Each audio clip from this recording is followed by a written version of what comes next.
Hello. The purpose of today's demonstration is to illustrate the new feature available in version 15.4 of Simple GIS Client around point cluster symbols. Now, in previous versions, of course, as you would add a point feature layer to your map. So in this example, I have a point shapefile added into my map. Each of the features are represented by a marker symbol governed by the legend set on the layer. So in this case, I see that I have a point shapefile loaded, and I have many features that are symbolized by individual marker symbols. Of course, as you zoom out to smaller and smaller scales, you can see that this can create clutter on your map.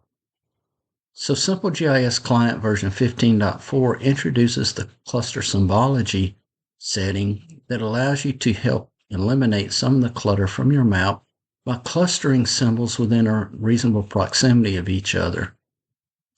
And so the best way to illustrate this is with a simple demonstration. So in this case, as I mentioned, I have a point shapefile that's loaded. And as you can see, if I double click on my layer in my table of contents, I will bring up the Layer Property Settings dialog box. And if I was to go to the Set Layer Legend Symbols menu option, I can see that I have a simple legend assigned where I'm using a simple blue marker to symbolize every feature in my point shapefile. Now, one of the new features that's now available is beneath this legend, you see I now have an option for cluster point symbols. And what this allows me to do is to specify that I want to cluster points within a certain proximity of each other. In this case, the proximity is specified by your tolerance setting. This tolerance is expressed in inches of the display that you're viewing the data on.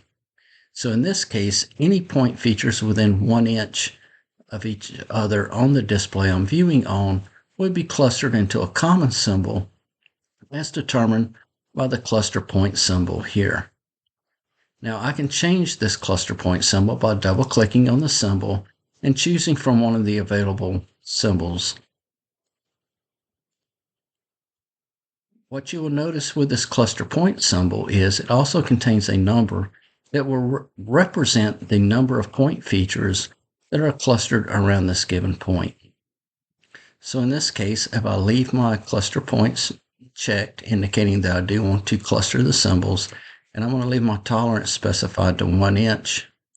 As I click Apply Settings and close Dialog, you would now see that all of the individual point features disappear and they're replaced by these cluster points.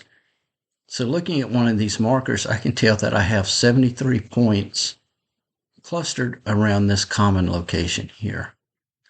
And if I was to zoom in, I would see that individual markers would become visible as the cluster tolerance expands beyond the tolerance set for the cluster symbol.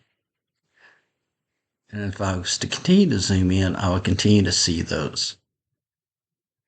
And if I zoom back out, I would see the points coalesce again as they become clustered around common locations.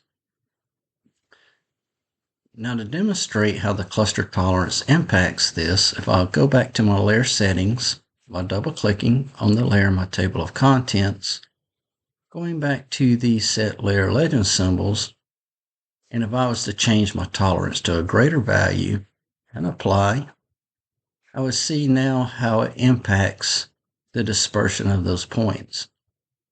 And again, as I zoom in, I would get individual clusters appear as they get dispersed. And if any markers fall outside of that cluster tolerance, those individual markers would appear.